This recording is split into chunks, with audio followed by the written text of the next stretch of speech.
Faites à nouveau du bruit pour Hugo tout seul, s'il vous plaît. Waouh. Je vais vous parler de philosophie, moi. Oh non, le lourd. Si. En fait, j'aime bien la philo. Mais c'est pas que j'aime bien emprunter des bouquins de philo. Je suis content, quoi. Il y a de la philo chez moi. Je les lis pas, mais il y en a. En fait, souvent, je consulte le 4e de couverture. Parce que ça résume le bouquin. Tu vois le résumé, tu vois le bouquin. Tu sais, le choix, il est rapide, quoi. Moi, j'ai vraiment toujours aimé les résumés, les adaptations, tu vois, les films tirés des livres. Par exemple, Germinal. Ah ouais, ça m'a sauvé au bac, en plus. Parce que je tombe à l'oral sur Germinal. Est-ce que je l'avais lu? Non. Mais j'avais vu le film. Et l'examinatrice me dit, Alexis, pouvez-vous me résumer Germinal? Je dis, bah oui, c'est Renaud. Ça va pas fort dans la chanson, tu vois. Il est un peu dans le creux de la vague. Alors il cherche du boulot. Il va dans le nord de la France. Il arrive dans une mine. Il se fait embaucher. Et à leur hasard de la vie, il y a Miu Miu et Depardieu qui sont là aussi. Puis ils se connaissent du showbiz, tu vois. Donc Renaud embauche, puis tu connais Renaud, il est de gauche, tu vois. Et il voit bien que les bourgeois abusent sur les prolos, donc il monte une insurrection. Voilà, les prolos contre les bourgeois, mais ça prend pas. Les bourgeois restent des bourgeois, les prolos restent des prolos. Renaud rentre chez lui, c'est fini. J'ai eu 15. Wow. Hey. Ce qui prouve bien que l'examinatrice, elle avait pas lu le bouquin non plus, hein. On avait les mêmes références. J'ai un pote, lui, il est tombé sur Thérèse Raquin, de Zola aussi. Alors, il l'avait pas lu non plus, mais lui, il avait vu Thérèse Catin, l'adaptation par les studios Marc Dorcel. Alors, elle lui dit, pouvez-vous me résumer le bouquin? Il a dit, ben oui, c'est Thérèse. Ça va pas fort en ce moment, elle est un peu dans le creux de la vague, mais elle a un joli petit cul. Putain, il a eu 16. Oh, j'étais dégoûté, quoi. La vie est injuste, messieurs, dames. Non, j'ai quand même l'autre jour bouquiné le début d'un livre de Montaigne. Voilà. Bon, j'ai rien compris, mais bon, j'ai insisté un petit peu. Après, j'ai regardé le titre, c'était Les Essais. Je dis, je vais attendre qu'il réussisse son coup. On y reviendra plus tard. Quand il republiera, quoi. Mais à un moment donné, il dit un truc important. Il dit, il faut adapter son rythme de vie à son tempo intérieur. C'est incroyable comme phrase. Il dit, en fait, sur la base d'observation des enfants, dans un parc, il se rend compte qu'il y en a qui sont rapides intérieurement. Ils ont une vitesse intérieure élevée. Ils courent, ils gesticulent, ils grimpent, ils crient. Voilà. Et il y en a d'autres qui sont plutôt lents, observateurs, contemplatifs, qui jouent seuls. Ceux-là, ils ont une vitesse intérieure plutôt lente. Et lui, il ne met pas de hiérarchie entre les deux. Il dit, il faut juste savoir à quel camp vous appartenez pour adapter votre rythme de vie. Et il y a plein de gens aujourd'hui qui sont en souffrance au boulot juste parce qu'ils sont lents et ils ne savent pas, quoi. Alors que moi, quand je l'ai su, oh là là, ça a été un soulagement. Parce que moi, avant de faire ce métier, je bossais dans le monde du travail. Le vrai. Et j'étais lent, quoi. Et un jour, j'ai un chef, il me dit, Alexis, t'es beaucoup trop lent, les autres ont fini. Mais je dis, ouais, mais je suis lent à l'intérieur. Je dis, de quoi tu me parles? Je dis, t'as pas lu Montaigne? Il me dit, non. Ah, je dis, tu devrais, ça se trouve, toi, t'es con à l'intérieur, puis tu l'ignores, tu vois. Alors que nous, on est tous au courant, quoi.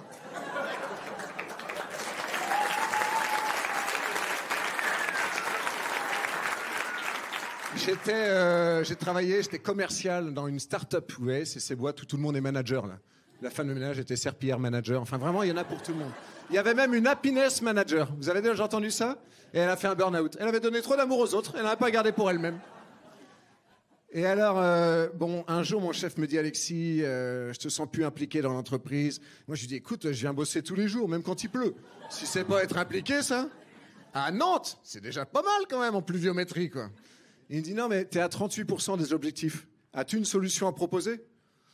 Je dis, il faudrait peut-être baisser les objectifs, tu vois, ou les étaler sur 2-3 ans, quoi. Là, vous savez, ce bus, il a 40 ans et on a un point commun, tous les deux, c'est qu'on a le même âge. Et c'est incroyable. Et chaque année, c'est le même point commun. Waouh! Lui, ça le surprend pas, mais moi, à chaque fois, je lui dis, mais t'as pris de l'âge, toi aussi, quoi. Et alors, on discute comme ça 5 minutes. Il a peu de répondants, finalement. Moi, je suis très heureux d'avoir 40 ans cette année. Franchement, je le vis très bien. J'ai un pote qui me dit comme ça, attention, à la seconde où tu auras 40, c'est dans 15 jours, tu seras plus près des 60 que des 20. Putain, il y a des amis parfois. Tu sais, il faudrait reconsidérer l'amitié. Genre faire stop ou encore, quoi. On change bien de maison, parfois de partenaire. On pourrait devoir changer d'amis, quoi. Alors je lui dis, ben, rappelle-moi de plus t'inviter à mon anniversaire. Il me dit, parce que tu le fêtes. Putain, j'avais complètement oublié de l'inviter, quoi. Et alors là, tu veux te fâcher avec un pote. Tu lui dis, je t'inviterai plus à un événement auquel tu l'as jamais invité. Succès garanti, quoi. Mais moi, je me moque de vieillir. Franchement, les années, elles passent. C'est normal. C'est juste totalement rationnel, quoi. On vieillit, puis un jour, on meurt. Il n'y a pas à se préoccuper. En plus, j'ai l'impression que le temps est avec nous. Moi, je me souviens, quand j'étais jeune, j'étais complexé par la taille de mon nez. Mais depuis que je perds mes cheveux, je suis complètement oublié ce complexe, quoi. La vie résout d'elle-même les problèmes qu'elle te pose. C'est merveilleux, quoi. Parfois, j'ai des potes, ils me disent, t'as un grand nez? Mais il a pas vu que mes cheveux... C'est merveilleux, quoi. Ah ouais, non, mais c'est bien, quoi. Moi, je crois qu'il y a vraiment 2 âges où on est vraiment soi-même dans la vie. C'est la petite enfance, parce qu'en fait, on est... disons qu'on en a rien à foutre, quoi. On ne juge pas. Et puis, la vieillesse. Parce que la vieillesse, on n'en a plus rien à foutre. Hein, le temps a fait son affaire. On n'a plus de calcul, quoi. Moi, je vois mes parents, je les observe, parfois ils prennent de l'âge, et j'ai l'impression qu'ils sont en paix avec eux-mêmes. Parfois, l'unique objectif de leur journée, c'est d'aller imprimer des photos de leurs petits-enfants au supermarché, quoi. Et ça va les rendre heureux. Je les ai déjà observés. Ils se lèvent, petit café, tartine grillée, l'un face à l'autre. Puis un moment, mon père dit à ma mère, chérie. Non, il dit pas chérie, il dit maman. Et elle lui répond, oui, papa. Tu sais, le féminisme, ça pose pas problème partout, hein. Et donc, il lui dit, je vais aller imprimer les photos aujourd'hui. Ma mère, elle dit oui, mais elle le sait, ça fait 3 semaines qu'il en parle. Mais il s'est décidé, c'est aujourd'hui. Et il sort son téléphone et il va sur WhatsApp. Oui, il dit WhatsApp. Parce qu'il connaît le début, mais pas la fin. On lui a dit le début, c'est comme un chien qui aboierait qu'une fois. Donc j'imagine dans sa tête, il voit un chien faire « Wouh !» Et après, il improvise. Parfois c'est WhatsApp, parfois c'est WhatsApp, parfois c'est WhatsApp. Et donc là, il ouvre le groupe famille, qui est son seul groupe. Et il remonte le fil de discussion pour voir toutes les photos. Parce qu'il ne sait pas qu'on peut aller dans Médias et toutes les voir en même temps. Et vu le silence de certains là, j'ai l'impression qu'il y en a qui ne sont pas au courant non plus. Et à côté, Michel prend des notes, il va nous apprendre des choses. Ouais, mais vous n'êtes qu'un jeune marié, vous avez le temps. Alors là, il se met devant l'ordinateur, et puis vient le moment de la sélection des photos. Donc il est face à l'ordi, il est là, ma mère est là, c'est sa place. Vous connaissez, puis elle est un peu presbyte, alors elle fait ça, tu vois, comme ça. Et il dit, celle-là, est-ce que je la prends? Oh, oui, prends-la. Et celle-ci, est-ce que je la prends? Oh, prends-la. En fait, ils les prennent toutes, parce qu'au-delà de 50, le prix est dégressif, et il y a une photo gratuite un peu plus grande. Ce serait ballot des choix à 48, quand même. Donc là, il met ça sur clé USB, et il dit, je vais y aller. Ma mère lui dit, attends, oublie pas la carte U. Putain, s'il oublie la carte U, il se fait défoncer, messieurs, dames. Parce qu'il y a 2 cartes vitales à cet âge-là. C'est la carte vitale et la carte U, quoi. Donc il en a une dans chaque main. Il arrive au supermarché, il les met dans la borne. Le plus dur est fait. Ensuite, il imprime les photos, il les regarde. Et il rentre à la maison et il fait un truc spécial. Je l'ai vu faire une fois, c'est qu'il les étale toutes sur la table de la salle à manger pour pouvoir les regarder ensemble.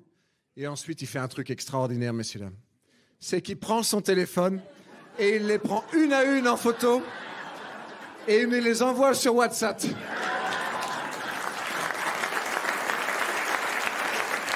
on les a déjà toutes, puisqu'elles en viennent. Et là, c'est magique. Nous, on a un groupe parallèle qui s'appelle Les Frangins, où on rigole beaucoup. Après, je suis un peu mauvaise langue, parce qu'en réalité, les photos qui nous renvoient sont pas exactement les mêmes que celles d'origine.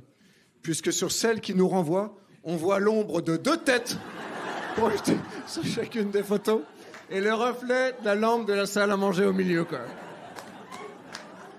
Parfois, vraiment, je me demande s'ils ne le font pas exprès, tu vois. Peut-être un jour, ils vont venir me voir en spectacle et si je parle pas d'eux, ils diront « Ah ouais, ils parlent pas de nous !» Comme si on n'était pas assez drôle. Ou alors, autre proposition, peut-être qu'en fait, ils se disent « Alexis, si un jour il a plus rien à dire, il va peut-être revenir à la maison. Faut qu'on lui donne des trucs. » Je crois même que j'en ai la preuve. Au mois de septembre dernier, J'étais avec une fille et on s'est séparés. Bon, d'une manière unilatérale. Elle m'a largué. Moi, franchement, je le voyais venir, je l'ai bien vécu. Bon, sur le moment, j'ai fait parce qu'il faut jouer le jeu, mais en vrai, ça allait, quoi. Parce que, en fait, elle me reprochait toujours ce métier, la scène. Elle me disait, t'es jamais là le week-end, le vendredi, je suis toute seule, le samedi, je suis toute seule. Moi, j'étais là, mais je suis humoriste. Tu le savais depuis le début, quoi. J'ai essayé les tournées le lundi matin. Franchement, personne dans les salles, quoi. Alors là, j'essaierai pas de Pratoulo un lundi matin, quoi. Puis il y avait autre chose aussi, c'est que je crois que malgré l'amour, parfois dans la vie, il faut se rendre à l'évidence, il peut y avoir une incompatibilité de couple. Ça existe. Et t'as beau faire tous les efforts du monde, ça ne fonctionne pas. En fait, moi, je suis de nature un peu lente. Là, mon sketch, je le fais vitesse x2 pour que ce soit pas chiant pour vous. Mais elle était hyper active, tu vois. Elle voulait toujours faire des choses. Elle avait toujours des activités. Lundi, yoga, mardi, pilates, mercredi, tennis, jeudi, batterie. Elle était là pour être heureux, faut faire les activités. Faut faire les activités. Toi, tu fais rien. J'étais là, mais moi, je suis heureux sans rien faire, tu vois. J'ai peur qu'en faisant quelque chose, je sois trop heureux, tu vois. Puis tu peux tomber de haut, quoi. Elle me dit, non, si tu fais rien, c'est qu'il y a un truc qui s'est éteint en toi. Ça, c'est vraiment une phrase Marie-Claire, août 2023 sur la plage, quoi. Et elle me dit, prends des vitamines. Putain, je dormais plus la nuit, quoi. Après, elle était à fond dans l'homéopathie. Elle était là, prends du cuivre. Je me faisais courser par les gitans, quoi. Ah, pas facile, hein. Ah ouais. Ah, je vis bien le célibat. Moi, je suis heureux en couple, mais vachement heureux en célibat aussi. Mais j'ai jamais réussi à convaincre une fille d'alterner. Tu vois, de dire, je suis avec toi jusqu'à lundi prochain et je me fais 6 mois célibat après. Et non, elles veulent pas, quoi. Non, c'est fini. Oh, dommage, quoi. Et en fait, bon, c'est vrai que la peur de finir seul, elle existe, mais en même temps, le plaisir de finir seul existe aussi. Chez moi, tu vois, ça se confronte. Et voilà, je suis là. J'ai pas d'enfant. C'est le seul truc qui pourrait peut-être me retenir d'une séparation. Mais en même temps, ça s'est pas présenté. Bon, réchauffement climatique, tout ça. Je me dis, c'était pas le moment, quoi. Après, j'ai des copains qui me disent, mais non, tu devrais pas raisonner comme ça. Si ça se trouve, en n'ayant pas d'enfant, tu prives l'humanité de la personne qui la sauverait. Oh, franchement, je crois pas, hein. Je vais être honnête avec vous. Je pense s'il est moitié de moi, il sera moitié con, quoi. Vraiment. Ah ouais. Ah, c'est incroyable, quoi. J'ai lu un truc, parce qu'il y a quand même ce qu'on appelle la menace de la crise de la quarantaine. Ça, tu l'entends tout le temps quand tu approches la quarantaine. Et en vrai, c'est quand tu nourris des regrets de ne pas avoir fait certaines choses.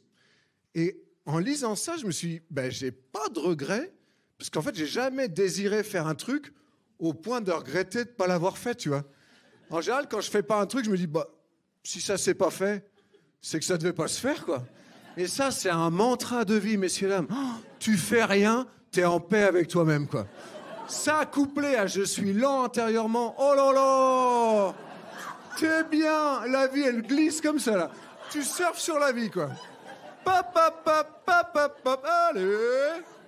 En parlant de surf, parce que c'est très à la mode, le surf. Et j'ai essayé le surf l'année dernière, parce que je me disais, comme tout le monde en fait, si ça se trouve, ça va me plaire. Et puis, si j'en fais pas, je regretterai. Tu vois, c'est toutes ces petites musiques intérieures qui te disent de faire des choses parfois. Et en fait, j'en ai fait vraiment 5 minutes. Je suis sorti de l'eau, j'ai rendu la planche au loueur, il m'a dit, je peux vous rembourser? J'ai dit non, je peux payer pour les enseignements de la vie.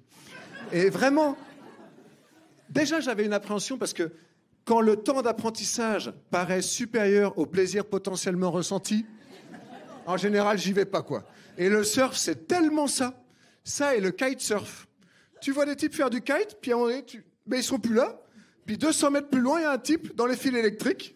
Et c'était sa première fois, quoi. Ah ouais, puis j'ai remarqué les surfeurs, quand ils sortent de l'eau, la majorité, ils ont la planche sous le bras, puis ils disent « Ouais, j'ai failli monter dessus quand même. » Waouh! C'est fou de se satisfaire d'avoir failli débuter le début de l'activité, quoi. Imagine des types, ils vont faire du vélo le dimanche matin, tu vois, puis sous le coup de midi, ils reviennent avec le vélo sous le bras, et on a failli monter dessus quand même, hein. Ou alors un type, il ramène une nana un vendredi soir.